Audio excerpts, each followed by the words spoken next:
I'm Michael Cades. I'm the Facility Director of Crossroads Transitional Living. Transitional Facility is a low-cost housing for people who are recently released from state prison, county jails, or out of a rehab or a detox facility, where they can transition from where they were before to the next place in their life, preferably a better place. What my facilities provide, and most of my other ones, is it's a low cost. They don't have to come up with first and last. Also provide some food, lodgings, stable place to live, and when they're on parole and they're in a place like this, it's a sober living environment. They can't use drugs or alcohol. The parole officers know that, so it gives them one less thing to worry about. This is your bare necessities. Like, we got a food guy now comes and brings us all kinds of food, crates of ice cream, pizzas, frozen pizzas, boxes of shrimp. The other day he came in with like Mexican food to go, but huge banquet amounts of pork, beans, rice, and tortillas. Just gives it to us. It's a Christian donation. Most people being a felon, it's hard to get a placement in a job, so we have day labor, labor ready, labor finders. There's a few places that are felony friendly that they can go work for. A lot of the churches have placement. Department has that. They give you a list, and they got to go out and find work. And you know, it's a daily grind for a lot of them. My success rate is relatively high.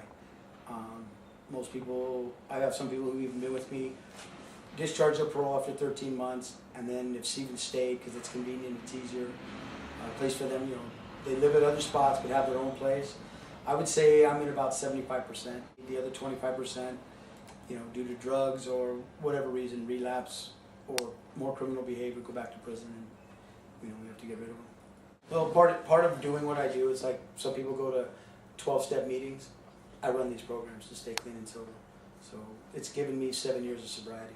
My name's Jack Wood. I'm currently in a manager position at Crossroads Transitional Living. Got 26 years in the prison system. I'm kind of institutionalized, was institutionalized, prior armed robber, drug addict. I was in a bar. I left the bar to go purchase some heroin.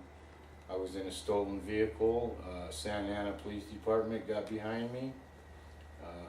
Went into a high-speed chase and ended up going to jail.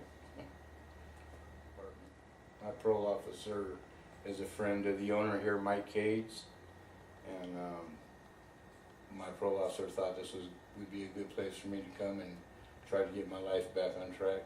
I've managed to stay off of drugs, enjoy the outside free world, and experience life.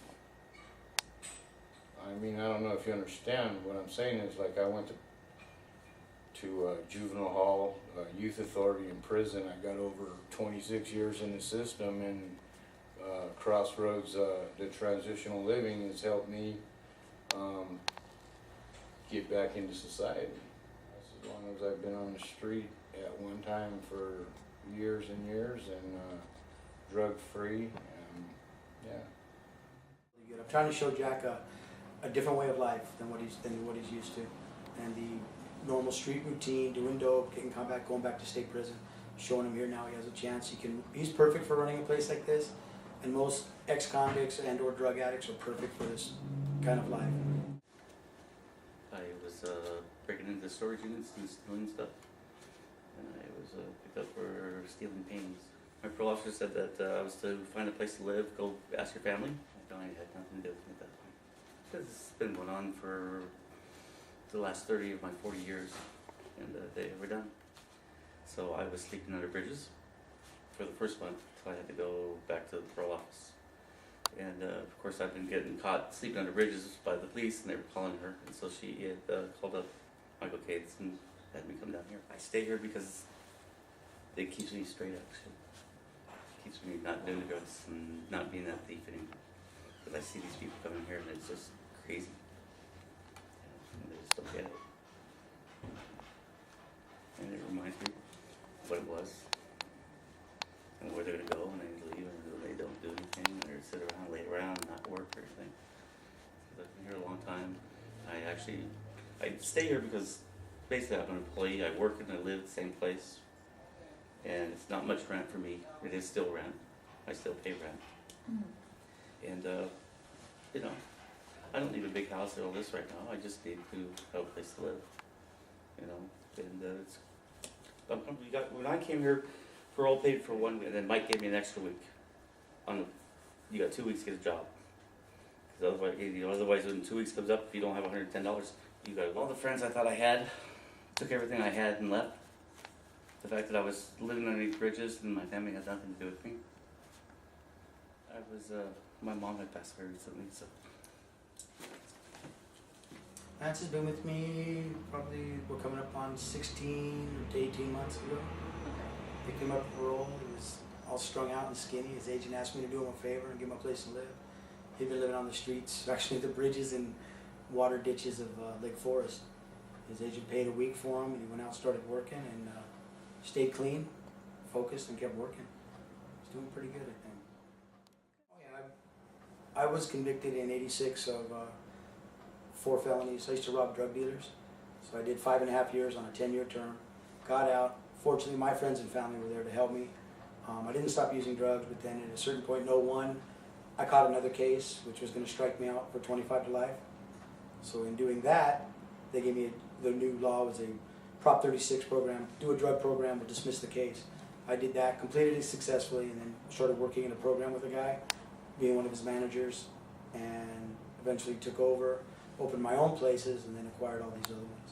A friend of mine and I were aware of the sober living market that was going on, where people were getting out of rehab and people were filling garages and things with bunk beds, and it was more of, so we looked for a niche, especially for parolees. So we thought about how we would design our facilities and our programs. So when parolees came with excuses, I'm a felon, I can't work. Well, here's a place you can go work. I can't get there. Well, here we have a ride, we'll get you there. Oh, it's too expensive. Here, I'll give you a free week. Now what? We would just, any reason that they would come for an excuse not to do it or this or that, we try to put it a way that they could work or go to work, pay their fees, and make a success out of their lives.